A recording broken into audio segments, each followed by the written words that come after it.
So here's a quick overview of the market. The market comes in various forms. You've got the stock market, you've got bonds, you've got things like crypto recently, which is a massive global craze. But I think for me, the quickest way to explain this is to actually take this step by step and go through each of them. So when purchasing stocks, you're actually acquiring ownership within a company. Now you can do this privately, and this is known as angel investing. But when you start looking at taking stocks from the stock exchange, you're actually buying publicly listed companies, and therefore they become liquid. They become easy to trade, and that's what gives you the stock market. You then have bonds. Bonds is basically the government loaning money from you, the investor. You actually get a decent level of return. It's relatively low, but you actually get confidence that you're going to get some money, you're going to get the return, and it's secured by your local government. You then have the Forex market, and the Forex market is basically exchanging currencies. If you've ever been on holidays and had to exchange money from one currency, your local currency, to the destination currency, you've actually already participated in Forex. So ultimately, what you're looking for is you buy the dollar at one pounds for $1.3.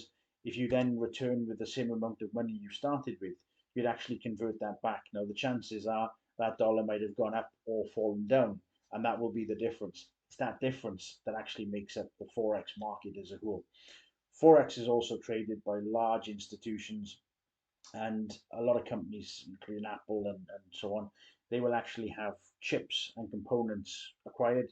This will be in a foreign currency, and therefore, to exchange their US dollars or the euros from their Irish bases would actually mean that they are participating in Forex as a whole when acquiring new components for new technology builds. You then have, which is closely linked to Forex, you have the commodity market as a whole. And the commodity market is converting US dollars, which is the base currency of the world as a whole.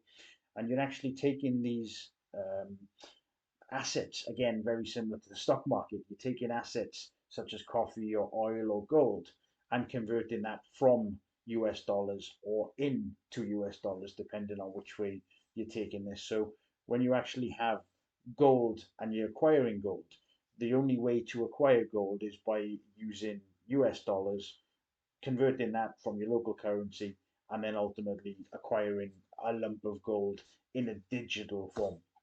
You then have the crypto market, and cryptocurrencies have just gone crazy in the last couple of months again. I think crypto is a very interesting space as a whole. There's a lot of new retail traders entering this market, and I think the assumption is that we can jump into this and make a lot of money quite quick with almost little to no skill, and therefore it's a very dangerous place to operate, although it's exciting at the same time. So crypto is very comparable to stocks. You're actually buying, in theory, a piece of a company, depending on how the company is structured. This is quite technical. But in essence, some companies will issue a percentage of the company, convert that into tokens or coins, and then ultimately allow the investor to acquire X number of tokens. The idea is that on the appreciation of the value of the token slash the equity, that will raise in value, that will give you gains on that value to allow you to cash back out, usually to Bitcoin, back into something like USD, for example. So that's the longs and shorts of the stock market as a whole.